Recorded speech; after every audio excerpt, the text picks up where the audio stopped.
In Adams, Tennessee, the legend of the Bell Witch has never faded. In the early 1800s, the Bell family was tormented by knocks on the door, disembodied voices, and horrors so relentless that even President Andrew Jackson came to witness them. More than a century later, a young family moved into the old house, convinced it was nothing more than superstition. But when night falls, the knocking returns, cold, deliberate, uninvited, and a lullaby drifts from an empty room, a reminder that the curse has never loosened its grip. The dirt road into the outskirts of Adams was blanketed with brittle leaves and the damp rot of autumn. Behind the wheel, Nathan fixed his gaze on the house that slowly emerged through the oak trees. Beside him, Claire tightened her grip on his hand, while Emma, their young daughter, dozed in the back seat, clutching her warm-knitted doll like a talisman. The house appeared in fragments, then whole, an oppressive silhouette against the dying light. 2 stories of weathered gray wood leaned under a moss-cloaked roof. Its windows, dark and unblinking, resembled hollow sockets in a skull. Though the place had been given a thin coat of repair, it exuded a coldness, a refusal to welcome daylight. Nathan forced a smile, telling himself that the spacious rooms and bargain price made this the perfect beginning for their family. The only neighbor they encountered was a frail old man at the fence line. He paused, his eyes following them with a weary caution. When he finally spoke, it was almost a whisper. "The Bell House never rests." And then he turned away, leaving Nathan bewildered yet eager to dismiss the warning. Claire, however, had heard every word. Her face tightened, though she masked it quickly, unwilling to spread her unease. That evening, they shared their first meal in the wide, draft-ridden parlor. The old oil lamp sputtered, casting a sickly amber glow. From the wall, a portrait loomed. An austere man with cavernous eyes. Emma kept glancing at it, whispering that, "He doesn't want me sitting here." Claire soothed her gently, chalking it up to childish imagination, though her own skin prickled beneath the gaze of that painted stare. When Emma finally drifted into sleep, Nathan and Claire noticed the sounds. At first faint, then deliberate, 3 measured knocks, steady as a heartbeat, echoing through the bedroom wall. Nathan laughed it off, muttering something about pipes. But Claire remained awake, her eyes fixed on the dark ceiling.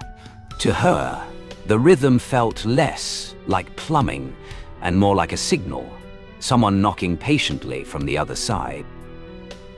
From the hallway, the wind pressed through the cracks of the doorframe, carrying with it the sharp, earthy scent of soil freshly turned, damp and ancient. The house, silent to the ear, seemed to murmur in its own secret tongue. The new Bell family had come seeking peace. Instead, they had stepped into the echo of a curse that had never truly died. Nash. Oh no.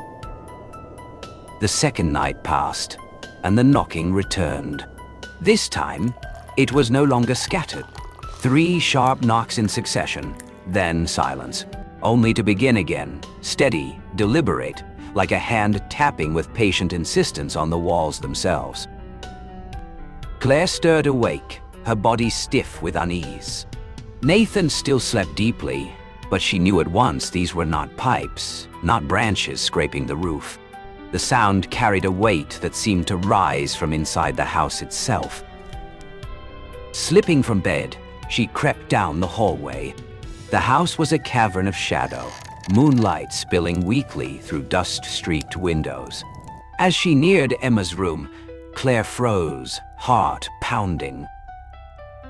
From within came a lullaby. A woman's voice, soft, steady, humming a tune worn thin by time. The melody was slow, trembling, soaked in the drawl of the Old South. The bedroom door stood ajar. Claire pushed it open an inch and saw Emma sound asleep, clutching her ragged doll to her chest. The child's lips were still. Yet the lullaby continued, rising from the empty rocking chair by the window. Claire slammed the door shut, clutching her chest, and did not dare close her eyes again until morning. By dawn, Nathan was too busy unpacking to notice the hollows under her eyes. He only laughed, insisting she was letting the house get to her. But when Claire carried breakfast to the table, her blood ran cold. The rocking chair in Emma's room, no longer in its corner, now faced the bed directly, as though someone had sat there all night, watching. The day brought no comfort. Picture frames slid from walls without a draft. A chair swayed gently, though the floor was still. And Emma, while playing alone, whispered to her mother that she had seen a lady in a white dress step through the bathroom mirror. Claire steadied her voice and asked if the woman had a face. Emma shook her head.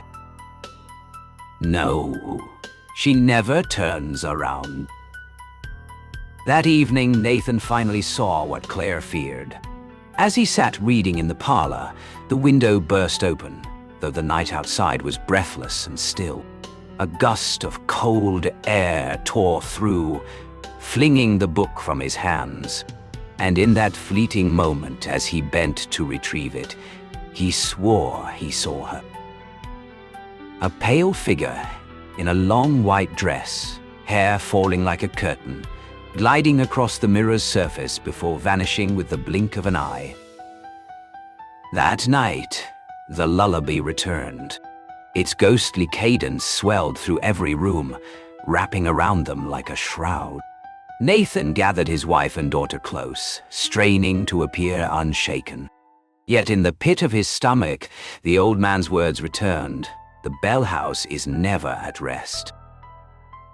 And when the clock struck 12, the knocking began again. 3 heavy raps, not from the walls this time, but from the bedroom door itself. Someone, unseen, was waiting patiently in the hallway, asking to be let inside. Nah, wow. In the days that followed, the Bell family home offered Nathan's household not a single moment of peace. The knocking grew constant, echoing at all hours, sometimes frantic, sometimes measured, like an unseen hand drumming out its own deliberate rhythm. Claire bore the brunt of it. One evening, while preparing dinner, she heard a faint whisper right behind her. A woman's voice, fragile, repeating her name again and again and again. She spun around, nothing but the empty kitchen. Yet the mirror above the sink had gone cloudy, the glass fogged as though someone had breathed against it. And in its surface she did not see herself, but a woman in a white dress, standing motionless, hair spilling forward to hide her face.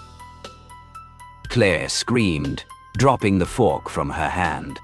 The clatter brought Nathan running, but by the time he arrived, the mirror was clear again. He tried to soothe her, though his own nerves betrayed him. The air in the house seemed heavier now, thick with the weight of unseen eyes. Emma, however, treated the presence as if it were something natural. She told her father that the lady only walks through the mirrors, she doesn't hurt anyone. Then she added a detail that made Nathan's blood run cold. She keeps calling my name, really soft, like she's trying to sing me to sleep. On the 5th night, the haunting came for Nathan himself. He dreamed of the house as it had stood in the 1800s. Riders on horseback gathered outside. One of them, a man whose face he recognized from history books, President Andrew Jackson. The man's voice cracked like thunder in the dream. You cannot escape. The Bell Witch has never left. Nathan woke with a jolt, drenched in sweat. And at once, 3 sharp knocks reverberated through the wall beside his bed.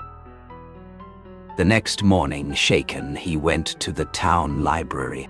He dug through brittle clippings and fading records, piecing together the old legend, the mysterious knocks, the disembodied voices, objects hurled across rooms, sudden deaths.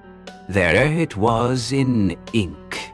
Andrew Jackson had indeed come to this house, but fled after a single night, declaring it too cursed even for him. Nathan carried the papers home, spreading them across the table.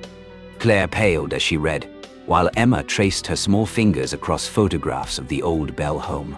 That was when the mirror in the parlor rattled violently, a sharp crack splitting the silence. They all turned.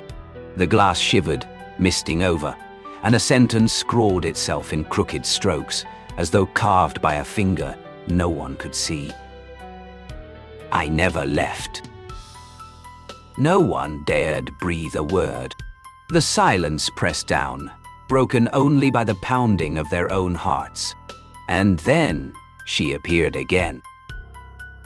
The woman in white drifted across the mirror's surface, visible to all 3 at once.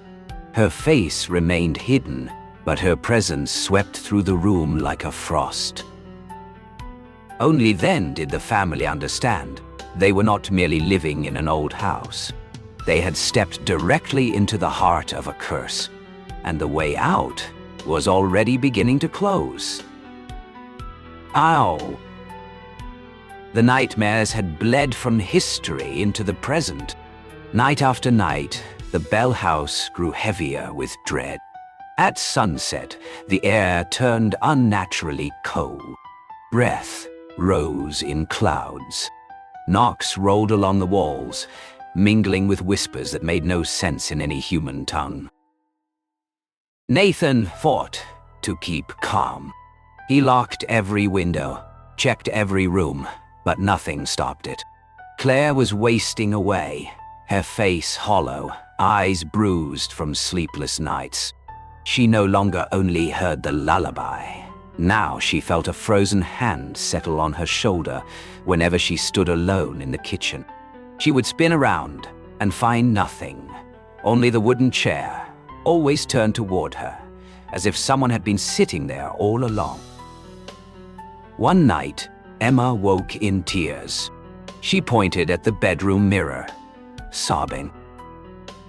She's looking at me, she's in the mirror, but her eyes are sewn shut. Claire rushed to hold her daughter, but when she lifted her gaze to the glass, she saw it too. The pale face of the woman in white, her eyes crudely stitched with black thread, her mouth stretched open, as though to swallow every sound in the room. Nathan, panicked, yanked the blanket from the bed and covered the mirror. But the moment he did, the lullaby rose again, this time right at his ear. The melody twisted, warping into a broken hymn, layered with the faint cries of children. A crushing weight pressed down on his chest, stealing his breath, until Claire's frantic screams of his name shattered the grip. At dawn, they resolved to take Emma away, to stay with friends in town. But at the door, the child collapsed into terrified sobs. She won't let me leave. Every door seized shut at once, unmoving even under Nathan's desperate force. The lights flickered, then died, plunging the house into pitch darkness. From the hallway came footsteps, bare feet, measured, steady, drawing closer. Nathan pulled Claire and Emma tight against him, but from the mirror in the parlor, still shrouded in the blanket, came a piercing crack. Glass split open, not to reveal wood beneath, but a hollow yawning dark, like the mouth of a gate. From within poured the lullaby, clearer, louder, layered in a chorus of voices. Dozens of them, women's voices, some young, some ancient, each intoning the names of the Bell family across the generations. Emma's gaze locked onto the fracture. Her body trembled as though pulled forward. Claire clutched her tighter, sobbing, while Nathan tried to drag them away. But his legs had grown heavy, as if the house itself was rooting him to the floor. And in that moment, Nathan understood. This was not the work of a single spirit. They were ensnared in an inheritance of evil, a legacy stretching back to the 19th century. What the Bell family once endured was now reborn, binding them to a curse that had never been broken. That night, as the moon hung pale above the window, the Bell house was no longer a home.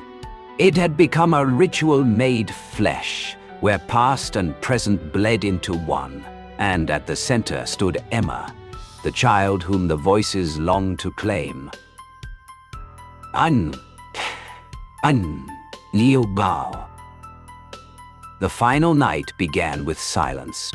No knocking, no whispers, only a suffocating stillness draped over the Bell house.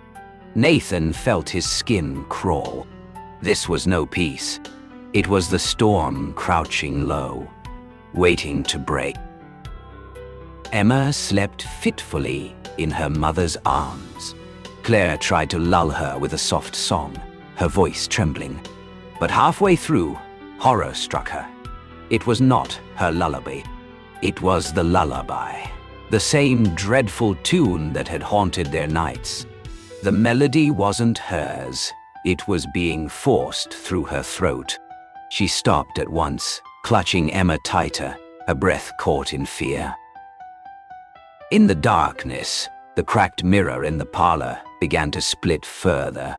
New fractures webbed across its surface, glowing faintly like congealed blood. The blanket Nathan had draped over it tore away, flung aside as if ripped by an unseen hand. Nathan charged forward, seized a chair, and hurled it at the mirror. But instead of shattering, the glass swallowed it whole. The chair vanished into the black, leaving not even the sound of impact. From within, a lullaby swelled, clear, harmonious, sung in both a woman's voice and a child's. Emma's eyes snapped open, glassy and vacant. She whispered, "She's calling me." Claire sobbed, clutching her tighter. But a freezing wind surged out of the mirror, whipping their hair, numbing their skin. Nathan wrapped his arms around them both, trying to pull away. But Emma fought violently, with a strength that no child should possess. In the chaos, Claire's grip slipped.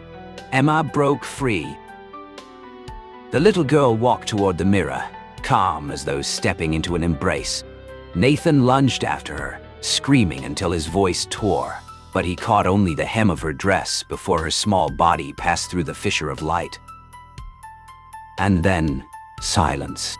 The lullaby ceased. Emma was gone. The mirror sealed itself, the cracks knitting closed until only a flawless pane remained. It reflected back the hollow, broken faces of Nathan and Claire, two parents staring at the space where their daughter had stood.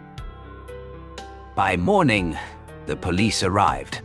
They found no evidence of intrusion, no forced doors, no broken windows. The house lay quiet, as though nothing had ever happened. Emma was simply gone, leaving Nathan and Claire shattered in their grief. In her bedroom, on the small bed, lay the knitted doll. Its button eyes had been stitched shut with black thread, the work precise, deliberate, like the final act of some invisible hand completing a ritual. And so, in Adams, Tennessee, the curse of the Bell Witch never ended. It only waited for the foolish, for the hopeful, to step inside and feed it anew with fresh souls.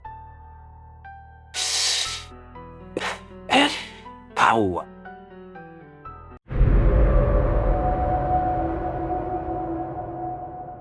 In Port St. Lucie, Florida, there stands a tree the locals call the Devil's Tree. In the 1970s, a cold-blooded killer hung his victims from its twisted branches. Though he died in prison, people believe his spirit and the restless souls of those he murdered remain bound to its roots. At night, the rotted ropes still sway in the wind, creaking with a sound like ragged breath, the last gasps of the hanged. Those who dare to draw near rarely leave whole. Whoa! Florida, though. The summer air was heavy, thick with the swamp's breath, damp earth, rotting leaves, and the faint sting of stagnant water. An old pickup truck rattled to a stop on a dirt road, its headlights slicing the darkness before dying into silence. 4 young travelers climbed out, standing before the wall of forest that marked the edge of Port St. Lucie's wilderness. Ryan was the first to step down, eyes burning with excitement. He had read an old newspaper article about the Devil's Tree, a cursed oak where unspeakable murders had once taken place. For him, this wasn't a warning. It was the perfect urban legend challenge.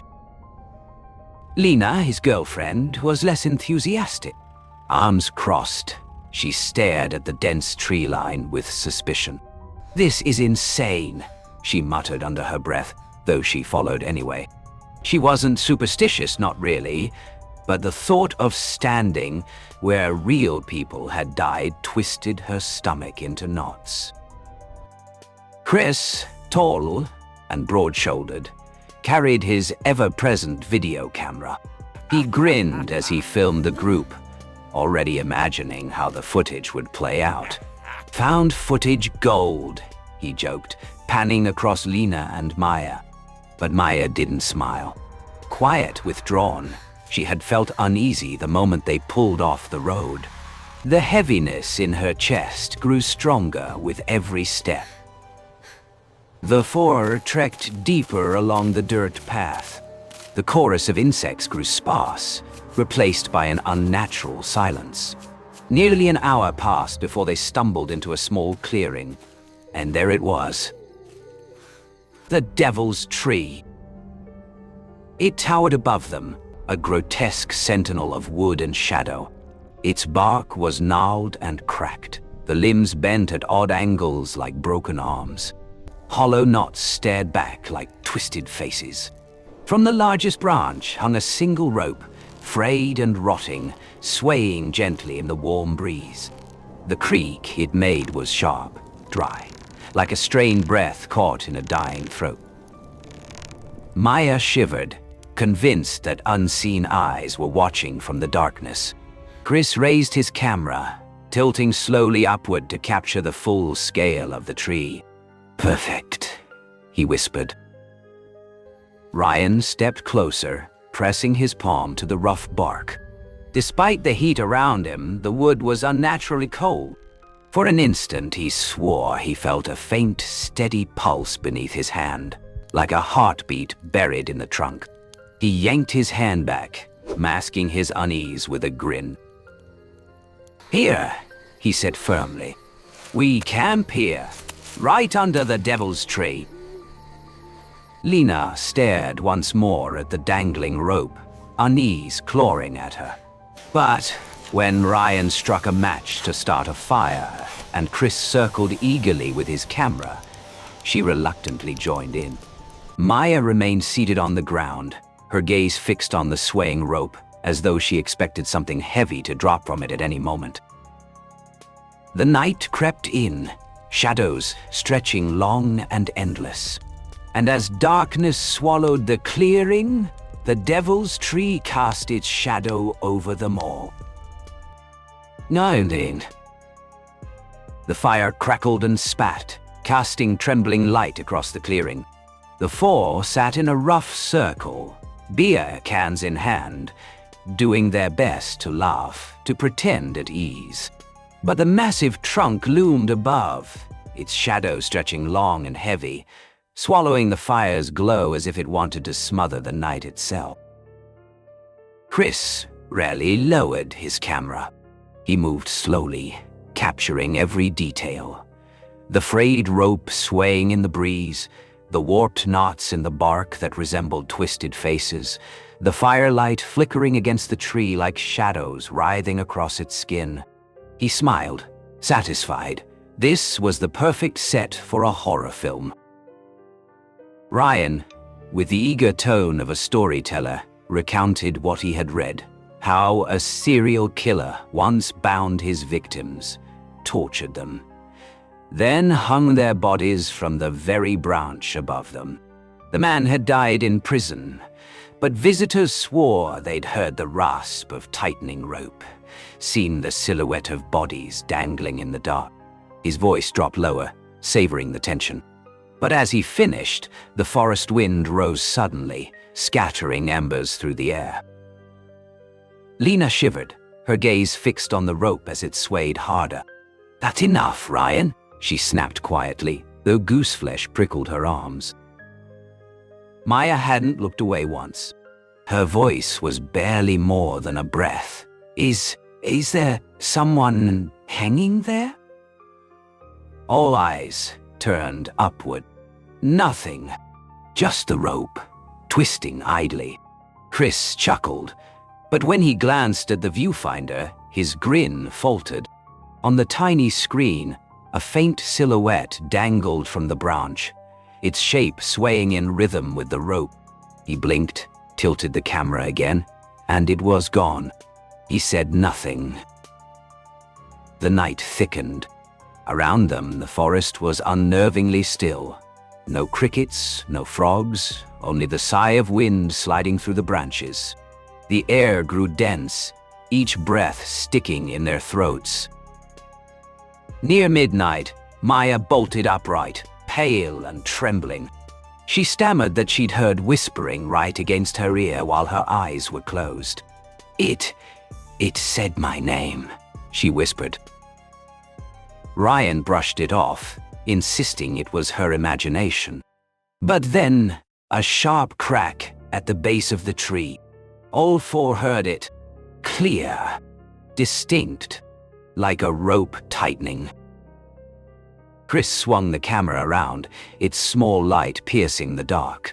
The rope was swaying violently now, emitting a dry, grating screech, as if some unseen weight was dragging it taut. The fire roared suddenly, then sputtered to embers, leaving only a faint, unsteady glow. The shadow of the tree lengthened, stretching over the camp like a predator's hand. Lena clutched Ryan's arm, whispering that they needed to leave. But the path they had taken was gone, swallowed into an endless wall of black. A chill swept through the clearing, though the air was perfectly still. The rope jerked wildly, then stopped all at once, hanging slack, as if something had just dropped from it. Maya burst into sobs. Chris filmed frantically, but through his lens, he saw only twisted branches, curling and stretching like skeletal arms, waiting to receive them. Ryan forced himself to stand, voice trembling. "It's fine," he said, though his bravado had cracked. He lifted his flashlight and trained it on the rope. Empty. Nothing there. And yet, they all knew. They were no longer alone beneath the devil's tree. Norton, shy. The night pressed in heavy and absolute, the fire reduced to dying embers, the only real light, the trembling beam of Ryan's flashlight. The four of them huddled close, breaths short and ragged, as though the darkness would swallow them whole if they strayed apart. Chris held his camera tight, eyes glued to the screen. To the naked eye, the rope was empty. But through the lens, something else appeared. A pale, blurred figure hanging limp, head slumped to the side, hair shrouding its face. He shuddered but couldn't look away. When he panned to another branch, another body swung there. Then another. and another. 2, 3, 4, until the clearing seemed choked with swaying spectral shapes. His throat was dry as he whispered, trembling, "Guys, look at this!" Ryan snatched the camera, pressing his face close to the viewfinder. The excitement drained from him, replaced by a stark pallor. It's just a glitch," he insisted. But when he lifted his flashlight and swept the beam across the tree, Lena screamed. For an instant, they all saw it. No camera tricks, no shadows. A body dangled from the branch before them, swaying in the breeze. The skin was ashen, the head hung low, the weight shifting with each creak of the rope. And then, as if dispersed by the air itself, it vanished, leaving the rope to swing hollow once more. Silence. Only Maya's choked sobs broke it. Ryan tried to steady his voice, though it trembled. Hallucinations were just stressed. But even as he spoke, a sharp crack split the stillness, like a branch snapping under a heavy load. Lena spun around and froze. Just a few steps behind her, another hanged figure. Its eyes were open, rolled white, fixed directly on her. Her scream tore through the clearing as she yanked Ryan to the ground. The fire spat and flared, shadows whipping wildly. Chris swung the camera in every direction, capturing what none of them could deny now. Dozens of figures suspended above, crowding the branches. Some only faint outlines, others so vivid he could see the deep purple bruises wrapped around their necks. Maya clutched her ears, shrieking, "They're whispering! They're calling me! They want me to follow!" Lena sized her shoulders, fighting to hold her back, but Maya writhed, as though invisible hands were dragging her toward the trunk.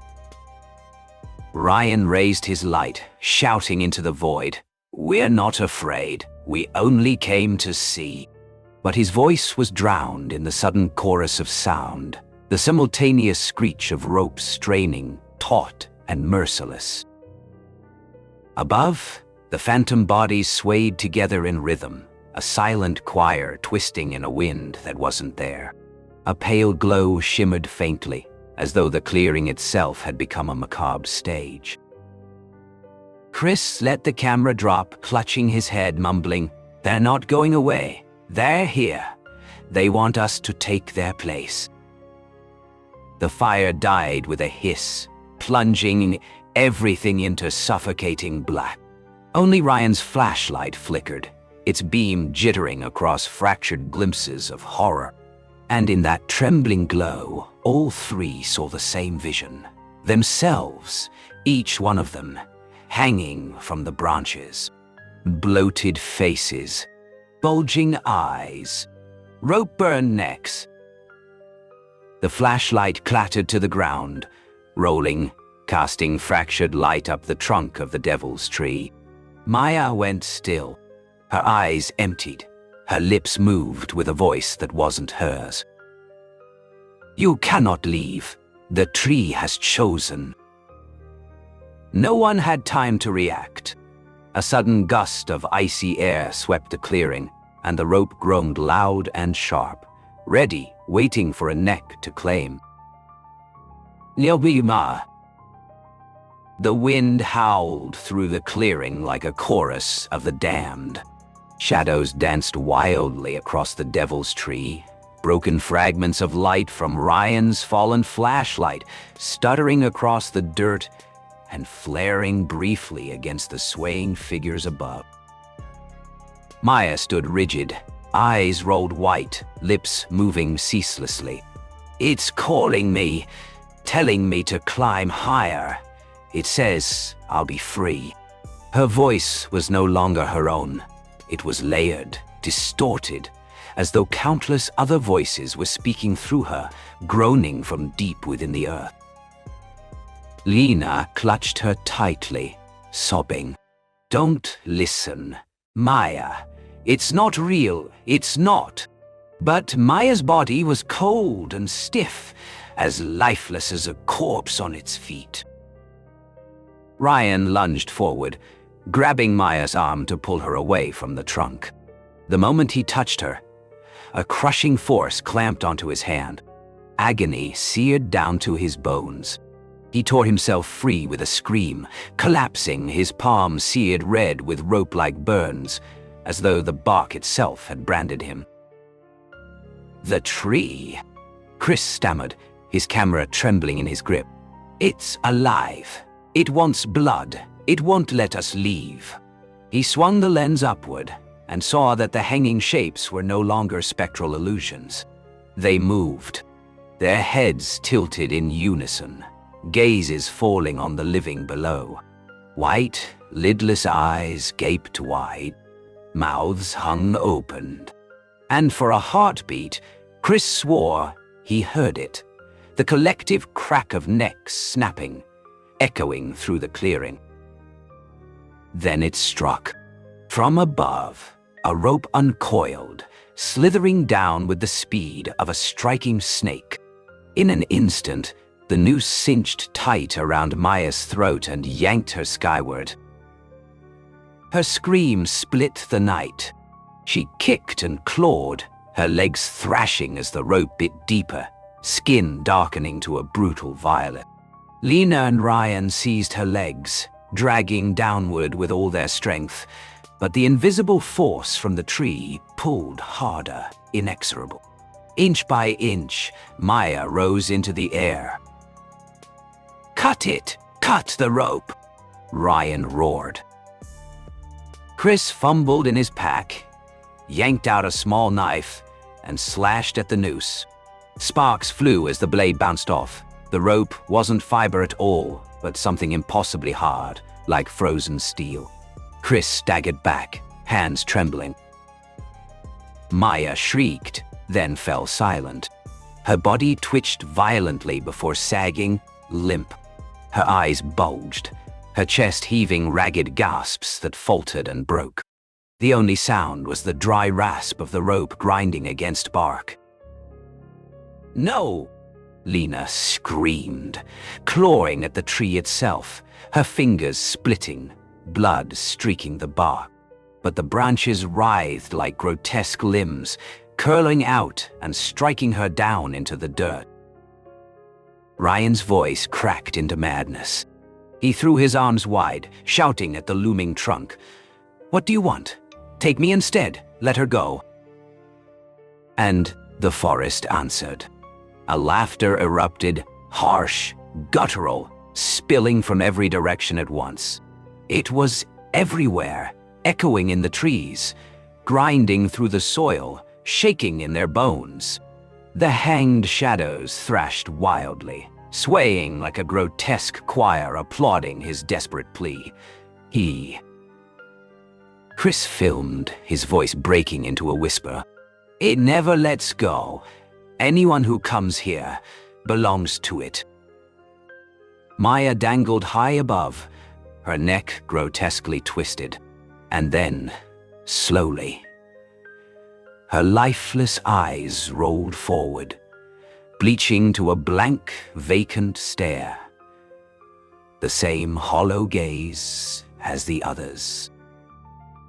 Another body had joined the Devil's Tree's eternal chorus of the damned. "Penny, now."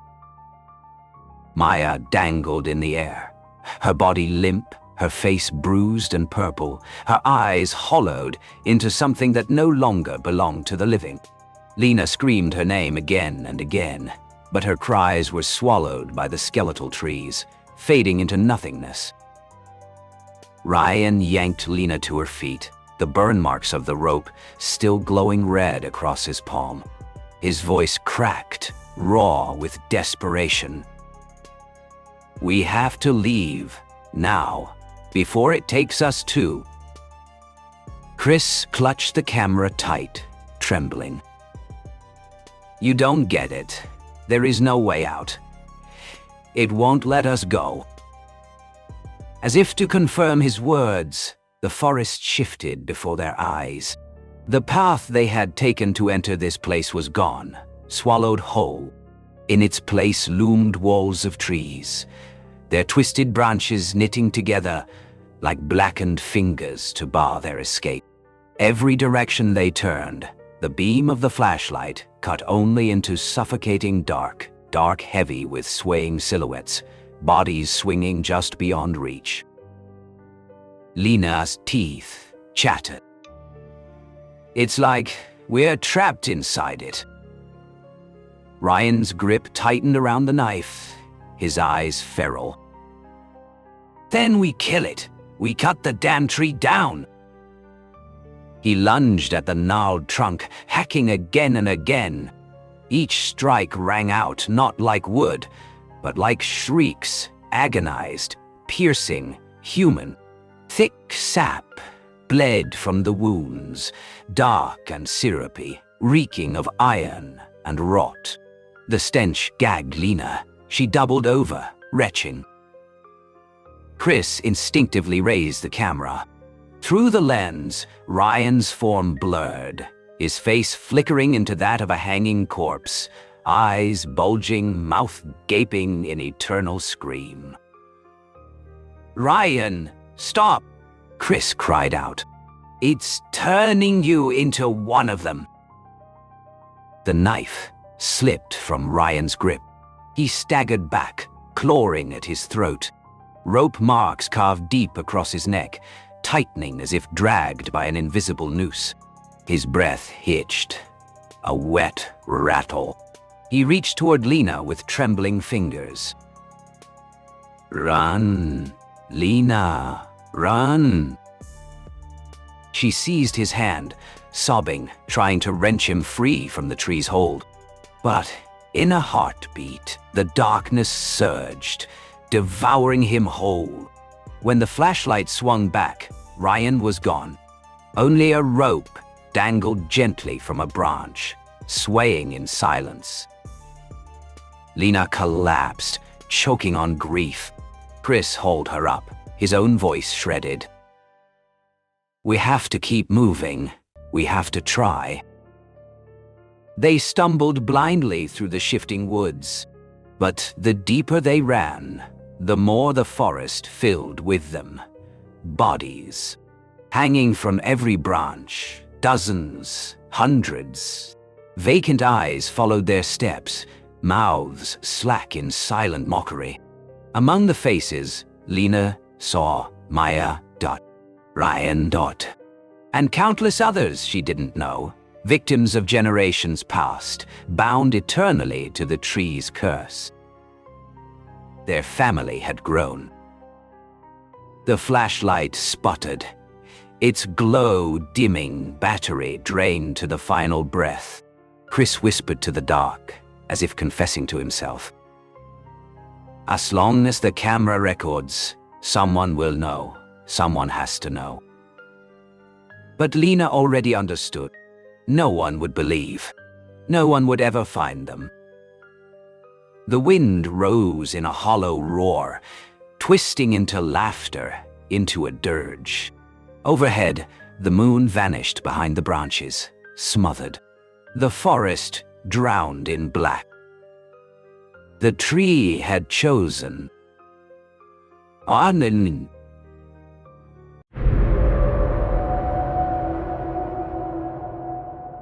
Quiet Pennsylvania town. Whispers still linger about an old house built at the end of the 19th century.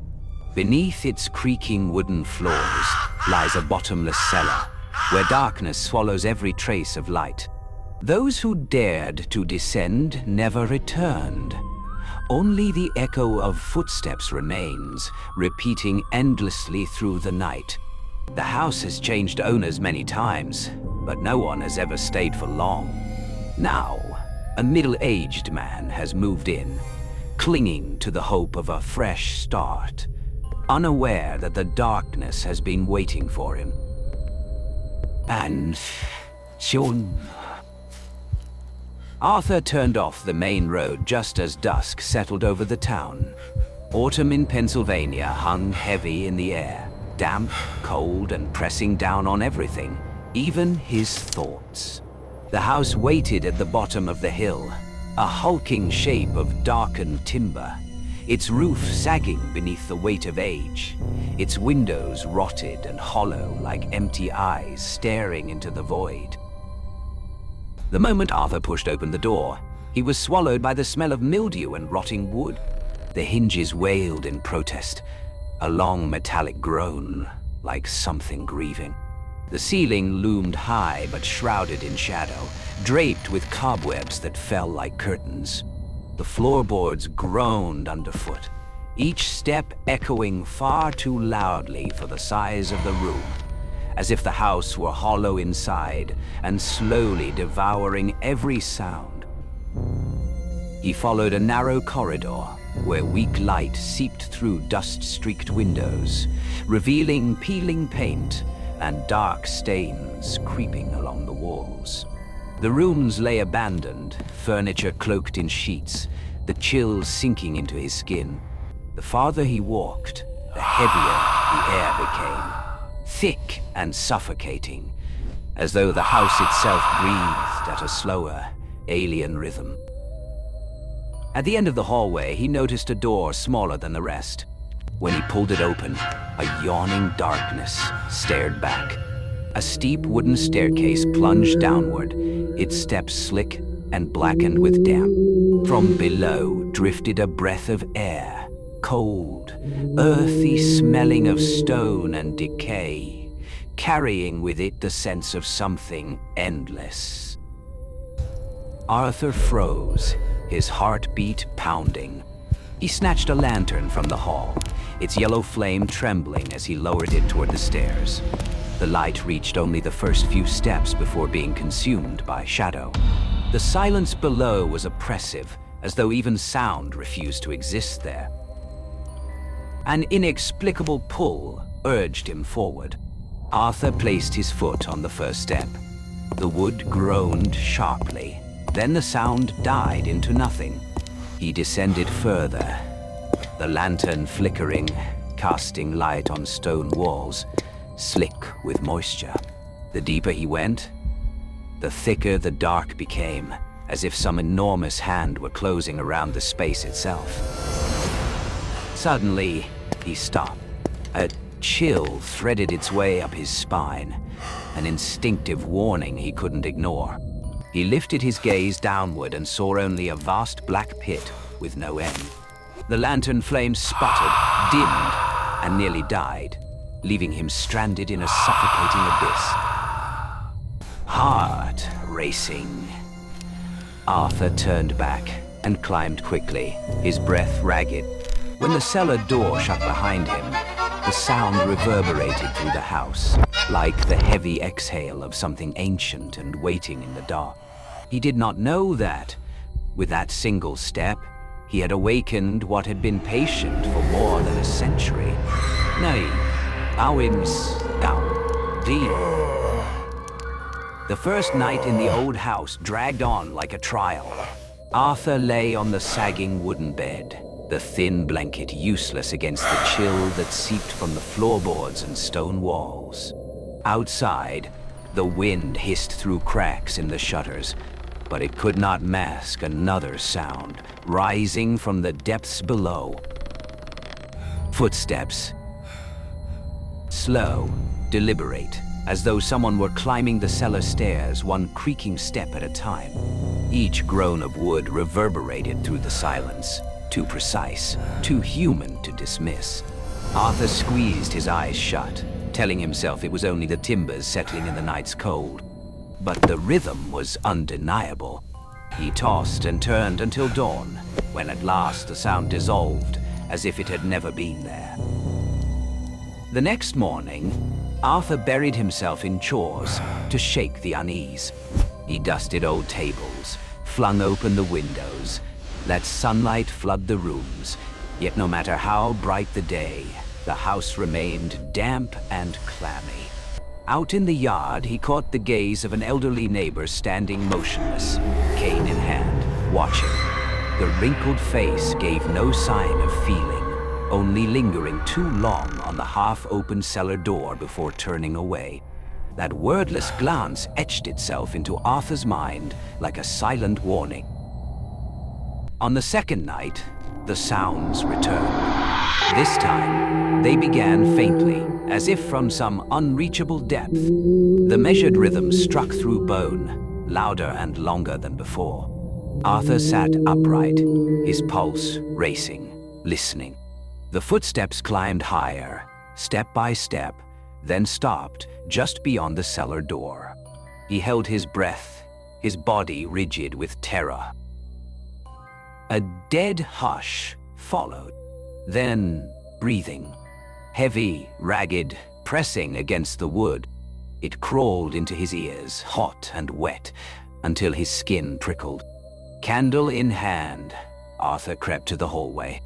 His legs trembled. The flame quivered with each of his own breaths.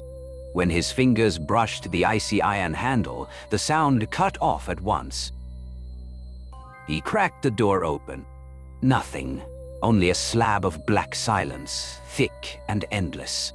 Yet a blast of frigid air rushed past him, reeking of damp earth and something faintly metallic, almost bloody. He slammed the door shut and leaned against it, heart hammering, listening to the suffocating quiet pressing in from every wall. The days that followed unraveled into fragments. Each night, the footsteps came back. Sometimes near, sometimes far, sometimes slow, sometimes hurried. Never the same, never predictable. On the longest nights, they endured until morning, leaving Arthur hollow-eyed with exhaustion. The house itself became a chamber of echoes, bending every sound into warped reflections of something colder, crueler. And then, the house began to change. Window frames rattled, though the air outside was still. The walls seemed to flex, expanding and contracting with some uncanny rhythm. Wherever Arthur stood, the sound of the cellar found him, tapping against his thoughts like the heartbeat of an unseen thing. One storm-heavy night, as rain battered the roof, the footsteps grew louder than ever. Arthur strained to catch the rhythm, and froze as realization pierced him. The cadence was not random at all. It matched his own, the exact pattern of his descent down the cellar steps that first evening. He understood then. The thing below was not simply climbing upward. It was repeating him, mirroring his every step, calling him back. Arthur fled to his room, but the knowledge gnawed at him. The darkness beneath the cellar had begun to learn his rhythm, and each night it drew closer. Daylight no longer brought comfort. For Arthur, each morning opened only into a hollow stretch of waiting until night. He woke with a gaunt face, eyes ringed in bruised shadows from sleepless hours. Daily routines fell away. Instead, he sat for long stretches in the hallway, eyes fixed on the cellar door, as though it might vanish if he dared to look elsewhere. The staircase seemed to possess its own pull, an invisible gravity. Whenever Arthur closed his eyes, he found himself placing a foot on the first step, hearing the drawn-out groan of wood that never ended. Each night, the footsteps returned, calling him downward. Fatigue, insomnia, and mounting tension twisted into something like addiction. He had to know what waited below. One afternoon, unable to resist, Arthur lit a lantern and opened the door. A rush of cold air surged up, carrying the sour breath of rotting earth. He began to descend, counting each step. 12, 25, 40. The numbers climbed rapidly, but no solid ground appeared. Only darkness thickening around him. He pressed on, shirt damp with sweat, heart battering his ribs. When he finally lifted the lantern, its glow revealed nothing more than a damp wall of stone, water dripping with the slow, steady pulse of a heartbeat. The staircase stretched endlessly downward, no end in sight. The thought of having walked hundreds of steps made his skin crawl. Dizzy, he turned and climbed back up. Yet it took only minutes to return to the door, as though the impossible distance had folded in on itself. Arthur collapsed on the floor, chest heaving. The logic of space had broken. The staircase stretched and contracted at will, a trap that twisted time and distance alike. It did not lead simply into darkness. It bent reality to its own hunger. From that day, Arthur changed. He nearly lived by the cellar door, chair pressed close to the threshold, straining to catch every faint sound rising from below. Outside, the town carried on in the crisp chill of autumn. But inside, time stalled. The air thickened. Silence pressed close like a suffocating fog. One afternoon, a knock came. A tall, severe-faced town inspector stepped inside, moving through the rooms with a notebook, his presence filling the house with uneasy scrutiny. Arthur followed, heart pounding, terrified the man might touch the cellar door. But the inspector left without approaching it, leaving Arthur alone again with the waiting dark. Afterward, the footsteps changed. No longer slow, no longer patient. They grew rapid, frantic, like someone running, always chasing upward from some unseeable depth. Arthur sat entranced, listening for hours, until the rhythm began to sync with his own racing pulse. One night, he gave in. He opened the door and sat on the first step, lantern quivering in his hand. The echoes swarmed, pressing from every angle, impossible to distinguish from his own fevered thoughts. The darkness below swelled, crawling up the steps like a tide of black water. Arthur closed his eyes and saw himself descending forever, never turning back. The staircase had bewitched him, tightening its grip with every hour, every night. The haunting was no longer outside him. It had nested within. Arthur could no longer tell whether he chose to obey or was compelled by something older, deeper. The staircase had become part of him, and he knew, next time, he would not escape. Now, Inuini. The days drifted by in a haze. Arthur gazed at himself in the dust-covered hallway mirror, and the first thing that chilled him to the bone was the eyes. The thing in the mirror stared back at him longer than it should, as if there were a delay. When Arthur tilted his head, the reflection moved more slowly, its eyes faintly glowing with a light that did not belong to him. From that day, the reflection began to reveal subtle differences. Sometimes it smiled faintly while his real face remained expressionless. Sometimes the arm in the mirror moved sluggishly, as if trying to reach out. At night, when candlelight cast shadows on the walls, Arthur noticed that the figure in the reflection stood still when he walked, then vanished entirely for a fleeting moment, leaving behind a chilling emptiness. The whispers from the basement grew louder. At first, they were only indistinct murmurs, but then they became clearer, stretching his name in a heavy rhythm. The walls of the house seemed to pulse like living flesh, with cold air seeping through every crack. The windows were gradually consumed by darkness until daylight was reduced to a thin, pale layer that could no longer penetrate inside. One evening, when Arthur looked out into the yard, he saw his old neighbor stooping beside the fence. In the blink of an eye, a shadowy figure dragged the man toward the basement stairs, vanishing as if it had never been there. Arthur rushed out but found only emptiness, and the basement door stood ajar, trembling faintly, as though someone had just touched it. Arthur's mind began to fracture. He saw himself in the mirror, descending the endless staircase, lantern trembling in his hand, eyes hollow. The image repeated, each time deeper, darker, until one night, the reflection no longer followed him. Instead, it stood waiting on the 10th step, turning back with a face identical to Arthur's, but with a void-like gaze, as if inviting him. Arthur felt his body compelled forward.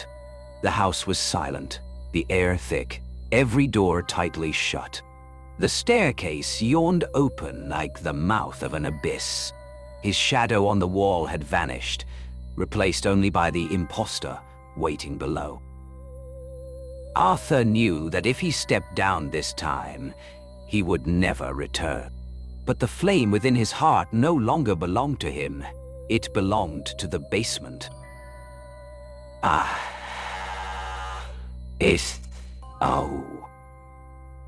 Arthur no longer resisted. On the final night, he opened the basement door, letting the cold coil around his body like invisible fingers. The staircase stretched before him, black and infinite.